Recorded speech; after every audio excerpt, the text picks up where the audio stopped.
Okay, we are live on YouTube. We're going to be doing the perfect consultation first, okay? So that's what this video is going to be. I had a little bit of a consultation with our guest, Carissa here. It's Carissa, correct? Yeah. Okay. Online, and we're going to go over that in person. So this is the expectation, this is the standard of what I want to see every time we do a consult. With every guest, every time, doesn't matter how long you've seen them. Edward, come on. You are most important in here, bud. You are like this close to launching. Okay, so we're live. Why don't you go stand maybe over there or something? Okay, so this first portion is just going to be our consultation. And I want you to take special note because this is what I expect to hear out of your mouth every single guest, every single time. It doesn't matter how long you've been seeing them or how long you've been doing their hair. Do I make you feel awkward enough yet? Not yet. Not yet. Get a little closer. I'm like, okay, so this is Carissa. We talked a little bit online. So there's 5 questions every single consultation, okay? 5 questions every single consultation. They're the same questions, and you'll notice if you spend time with me behind the chair, supporting me, assisting me, I hit all of these questions every time. Sometimes I don't even directly say it, but I lead them into offering me the information, okay? So it really just depends on how you get it out of them, but we need to cover these topics, okay?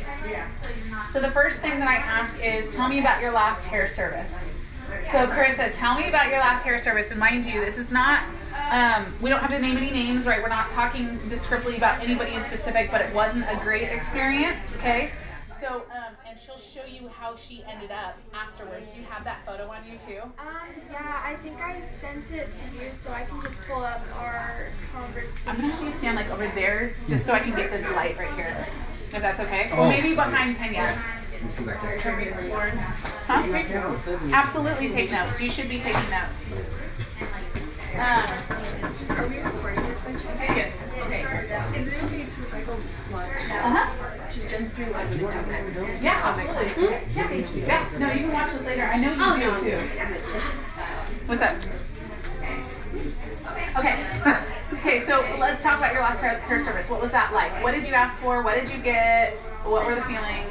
So Whole rundown. at that time, I had pretty much virgin hair because, like, I'd say like 2 years from that time, like I got like 6 foils in, so like at that point it was super brown out, so it was basically back to my virgin hair. And so I just wanted it to be like more blonde because I feel like as I was growing older, I was losing my like child blonde color, and I was getting more of a brown root. So my only ask really was to match the blonde color I had on my ends and move it up towards the root of my head. And it's the initial plan was to just do the cut that day, but she's like, you know what, we have time, but instead of bleaching it, because I know you don't want to damage your curls, we're gonna do like a painting technique. And I was alone, so I'm like, oh, okay. I mean, will it look the same? And then I came out of it with orange hair, like that. So let's see if we can see. That was what the result was, right? She says she does a lot of slick backs, that's really cute. So, and I have another photo where you can just see in the sunlight, very orange, no blonde hue. Why is your root lighter than? What is? I'm trying to figure out what happened here. Oh. She just put like direct color, like in the bowl it looked blonde, but then just after, maybe it was the way it reacted with my hair color, but it just came out looking like that. And yeah, I've been stuck with it ever since. It's just been fading out. I saw another picture that your mom sent me. Do you have that photo too? Maybe on my mom would. Maybe on Facebook Messenger. Will you text it to her? Okay. So that was your last hair service, and they did a cut as well? Yeah, she did like a curly cut. Okay, and how did you feel about the cut? Definitely a little, like, I understand it's a curly cut, so it's meant to be like here, there, you know, but when I straightened it, it was like Okay, so I'm going to correct you. This is the common misconception. People think that curly cuts are like we're just chiseling into stone. Like we're just going to cut this piece and cut that piece. That is actually so far from the truth. Curly cuts still need a lot of structure, right? And especially if it's healthy curly hair, if you cut a framework into the hair, it will retain the framework. There's no reason why it should be disconnected on one side or the other unless you're going for a disconnected cut. So I'm just going to give you a little cheat code right now, where as we're pausing the conversation, as we're pausing the consultation, my favorite way to cut a curly hair, especially with her texture like this, is I actually have them come in as they normally would style it, freshly styled, because I want to see what they do in their natural state. At that point, I actually expand the shape. So I throw it out, essentially, and I expand that curl set and let it sit and fall. I can see where the weight is, where it's not, right, where the curl collapses, where it keeps its shape. And I will start sculpting the perimeter. So, and it just depends on what type of shape we want. Like if we've seen like this heart-shaped curly cut that's really popular right now, where it's like voluminous, like right in the width here, and it gets more narrow, right? So that's essentially an upside-down triangle. There's round shapes, which you can see is shortest on top, and it gives like this round set to the whole look, right? And short in the middle, but the internal is a little bit longer. So we just cut shapes into the hair. So that's my favorite way to do it. I use a volumetric cutting technique a lot with curly hair, where we expand and we over direct. We actually use the head shape and the rotation of the head to even pull further angles to create that shape. So you shouldn't see choppiness. It shouldn't feel choppy. When you blow dry it straight, you should be able to wear like a finished look, you know, which is what I'm assuming you weren't getting when you were wearing it straight. Okay.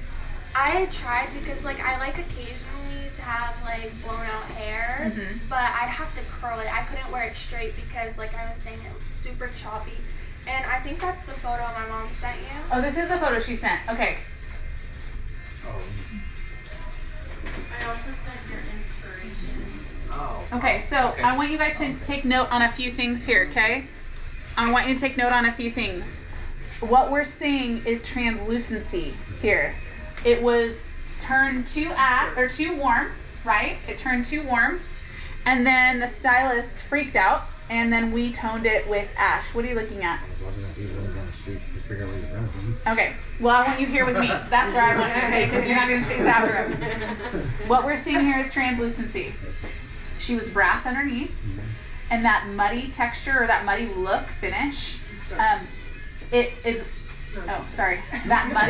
muddy finish, right, is because we freaked out. We put ash over it. And as you remember from our color courses, ash is the most volatile and unpredictable color molecule. It also is really translucent, right? So like, let's say if you were to take sand and throw it over a piece of paper, you're still going to see the color of the paper come through those pieces of sand, right? But if you were to take the same like number of grains of sand but turn them into beach balls and throw it over a piece of paper, it has a lot more coverage, right? So a lot less sunlight is going to come through. And that's why these ash toners, when we try to overcorrect brass, they turn really muddy and green, right? The other thing, why do you guys think she turned brass? Do we have any ideas? I think they used a permanent on her somehow, in some way, either whether it was to like lift or to tone. I don't think she even used a toner on me. I just remember she put stuff in a bowl, and then she just went, I had no foil, she just went throughout my hair, grabbed sections, and just painted it on. And then I went to the bowl and she just shampoo, conditioner, done. Okay. Yeah, so it's a performance issue. So yeah, they definitely tried to use a permanent color. Because when I saw the color come out in the wash bowl when I was doing a CPR, it was gray. It was ash colored. So whatever they used on you was overcompensating for gray. So I'm wondering if she used like a 7-1 or something, or an 8-1 on her. I don't know. Okay, so what was the first question that I asked you guys? How your last hair service. Yeah, tell me about your last hair service, even if it was with me. How was it?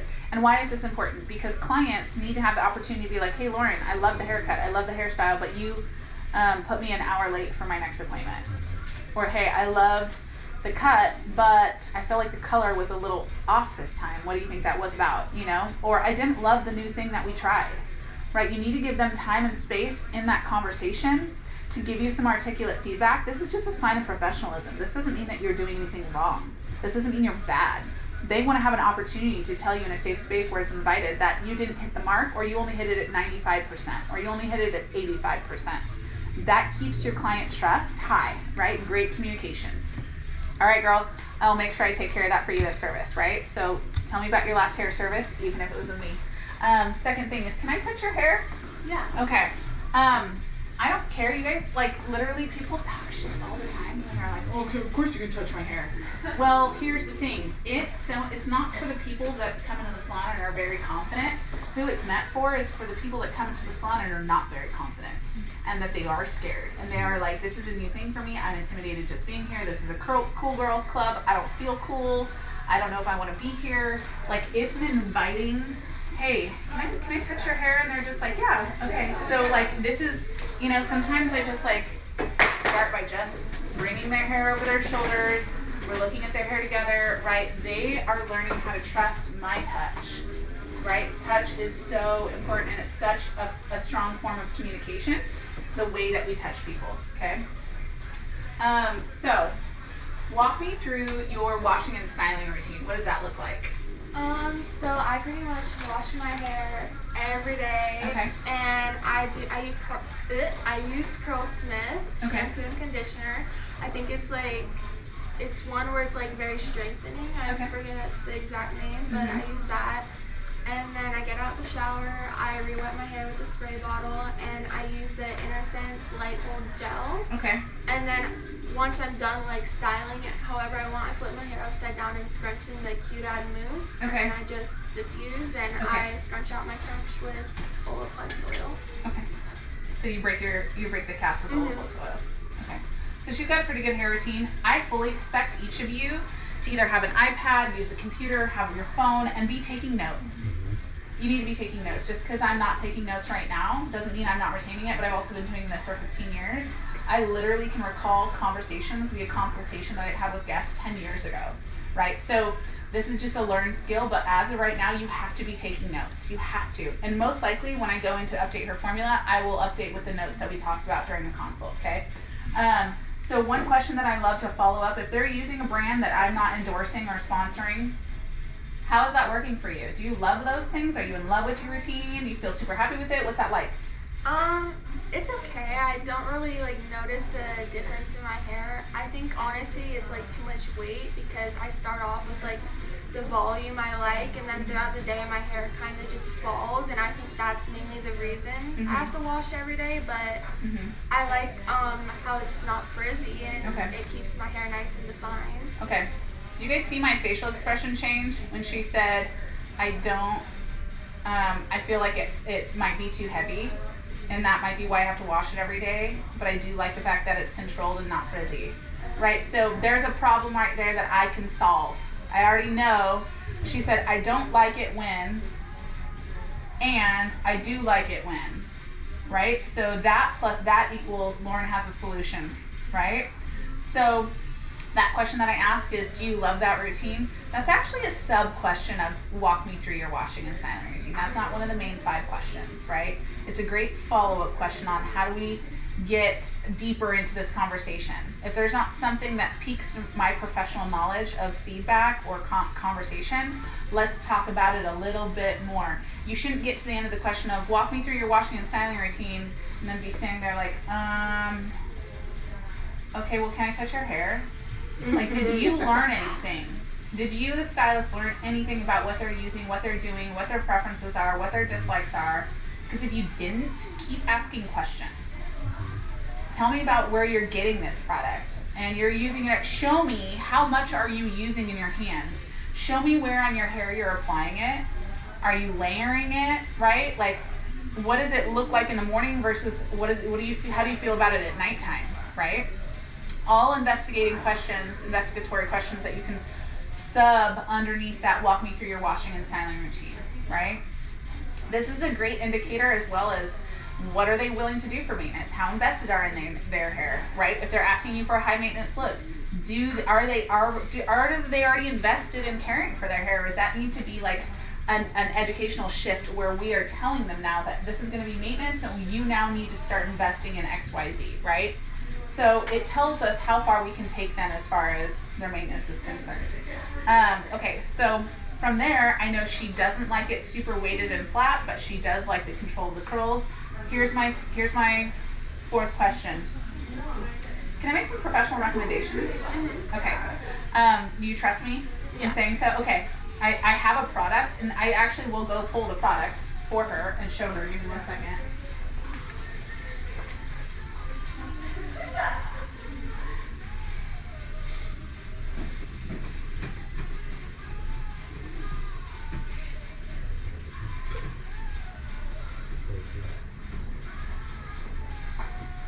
Okay.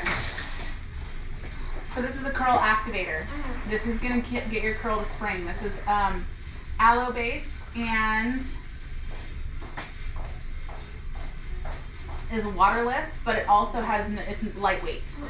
This has magnesium in it. Magnesium is the active ingredient that we use to create rigidity in the hair structure, especially for curly hair, right? The other is a shampoo and conditioner set. I'm just going to knock these over. That's a curl forming cream, which isn't necessarily what she needs. What she needs is a defining solution. So this is a foam base. This is foam. You can put it on your curls, anti-frizz.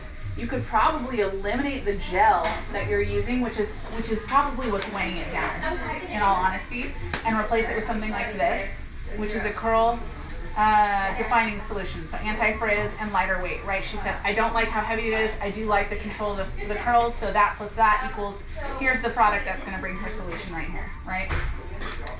You lay it down like that for your guests, and even if they don't have it in the budget today to purchase something like that, they trust you so much more automatically because they know that you're knowledgeable, right? So, like at that point, she's already like, oh, I already know this is a stylist for me, and I feel great here, right? So, what did we ask so far? What are our questions? How was your last hair service, or how'd you like it? Can I touch your hair? Walk me through your hair routine, and can I make some professional recommendations? Yes. And what is the last question? What am I missing here? What do we want to do today? That's our question. What do we want to do today? And it's almost so obvious I don't remember what it was. What do we want to do today? Of course, we also want to ask for permission to take before photos, that kind of stuff. But let's talk about what we want to do today. I just wanted to remove the color, which was already done, and I really wanted to be more blonde and achieve the look that I initially wanted, which was nice. You're very similar to that right now. Okay, so let's show the world here. Okay, this is her desired goal. Mind you, and so you guys know, I already have done a CPR on her from Malibu Pro, okay? A CPR is a, what does CPR stand for? It's a color something remover, yeah. Color pigment? Color pigment remover. Something like that. Anyway, CPR, but I use it all the time. You guys are, for those of you who work with me longer than 7 seconds, you know that I detox everybody, I prep everybody. If it's not with a CPR, it's with crystal gel from Malibu Pro. Why did I do CPR on her? Because I wanted to remove artificial, whatever that layer of deposition of muddy ash was on her hair, I wanted to get rid of it as much as possible before I moved forward, okay? I can do several CPRs in one day, and you will notice if you ask anybody like Sophia V, right? She was like, oh, it takes too long, I don't want to do it, I don't want to charge him for it, blah, blah, blah, like at first, right?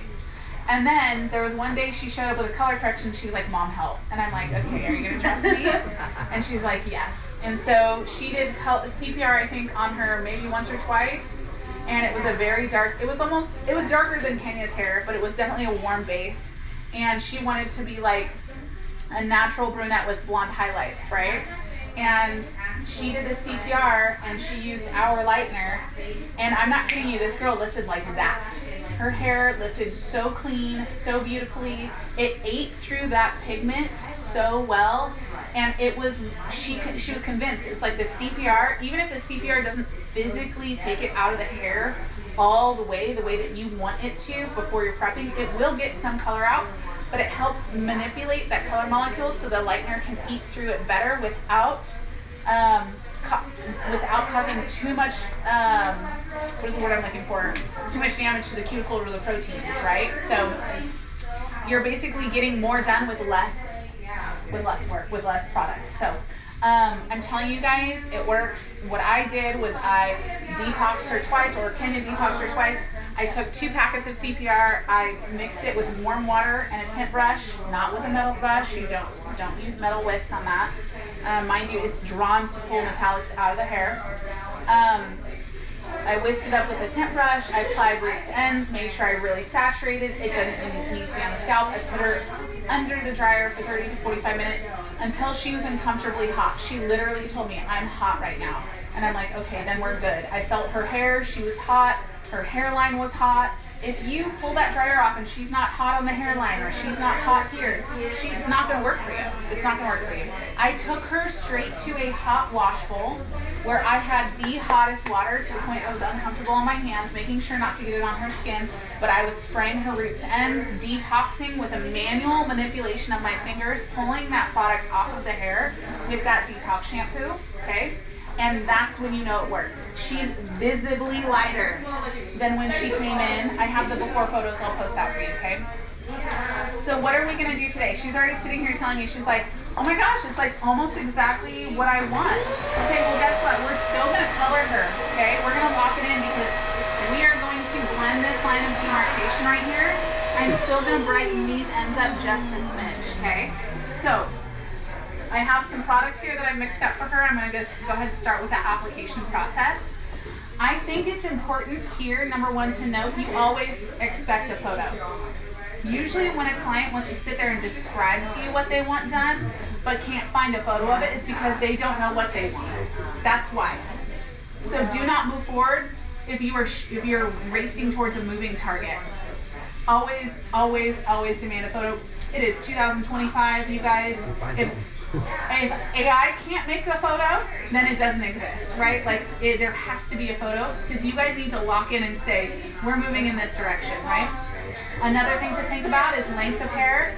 Usually when a client with short hair shows you a long-haired girly, right, what you want to do is cover the bottom half of that photo and show her just what it looks like from the shoulders up and be like, do you still like this hair color from here up, right? If you don't, let's find a look that has short hair, that has the color that you want. Maybe it'll change things for you, okay? We also have to consider too, what were the mistakes made in the past with a previous stylist, right? She has fine fabric. She has a fine fabric. She has a lot of it, but come look at all these tiny little baby hairs. They're so fine. So, and she has curly fabric too, so what does that tell me right off the bat as far as formulation is concerned? If you guys know me, you know that I formulate based off of hair texture as well. If it's thick or coarse, medium to coarse hair, I often will use, somebody tell me, permanent. And if it's a fine, wispy texture, I will often use colorwear. Do you remember why? Yeah, and I can't explain it the way you did. There's not enough room in the hair shaft. Okay, you get less deposition, it's more translucency, right? Yeah. So yeah, it's like for the word. I'm so hungry I can't think straight. That's fair. Okay, so I've mixed up some colorwear here for her base. Okay, and then her lift here. Does anyone want to take any wild guesses on what I'm going to lift her with? Almost. That you're in the right direction, but I definitely didn't. I don't know the name of the other one. The platinum series. A platinum series. Yes, I did mix up the platinum series to lift her. So we're not using lightener on her at all. She is going to lift beautifully with the platinum series. So. Can I go over and get the food real fast? Absolutely. We're going to stop our consultation here. Wait, actually, before you leave. the last thing that we need to talk about and make sure that we are articulating, once we have a plan, once you understand your placement, your formula, your objectives, you need to be very clear with your clients on what they need to expect as far as their investment is concerned. Okay? We talked, hey, I know that we said that this service may be anywhere between $250 and $375 when we're talking, you know, via messenger, but I would be based on what I'm seeing right now, we're at $80 for our detox. Okay, I'm going to do a root retouch or a basic color for $196, so we're at $150 or $256 at that point, and then I'm going to do a foil add-on for you for another $110. Okay, so we're at $376 at that point. Okay, and that's like, this is what I'm expecting moving forward. If you're guessing, then it's because you don't know yet. And if you don't know yet, then you're not educated enough yet. And if you're not educated enough yet, what tool do you use to quote your clients? The SOP. The scam sheet. Yeah. The scam sheet, that's what it is. Yes. So that way nobody's getting scammed. What's up? Honestly, I really like her hair. It's great, right? It's beautiful. Yeah, you're gonna be just fine. Oh. Yeah. She pointed at you. Well, that's right. Well, so No, I think in the mirror pointing at Alexa. yeah. Thank you. And here's the thing. At that point, once they sit in your chair and you've already done the consultation, and you already have your plan of action, you've already done the pre-consult via DM, you don't even need to ask at that point. You can't say, is that okay with you? You're saying, hey, based on what we talked about, what I'm going to do before I accept, this is your investment, all right? Just wanted to let you know. And that's it. There needs to be no other follow-up. What's up? Did you warn her, like not warn her, but like kind of break it down a little bit for ideally in The direct messages? Yes, absolutely. I always give a like $150 ballpark. A frame of $150 bucks. Yeah, somewhere around there. She's not paying for her service because she's modeling for us today. But that's what it would normally sound like. When you do you break it down like that? Like Yes. Like in the message this is before, like. so and this is